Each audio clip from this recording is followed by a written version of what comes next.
Hello everyone, in this video, I will show you how to add notes on Instagram posts and Reels. Instagram has added this new feature where users can add or leave a note directly on their Reels. This notes can be seen to followers who follow back or any close friends group.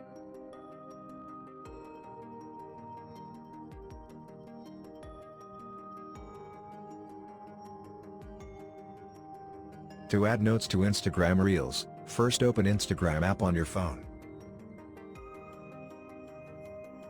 Now, select any video or posts and tap on share icon. After that, click on note icon at the bottom.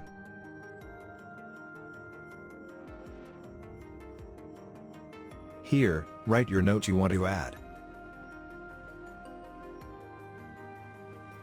Next, choose close friends or followers you follow back. Finally, post your note by clicking on Share button. Now, your notes on video or in picture can be seen by friends or any other you have selected.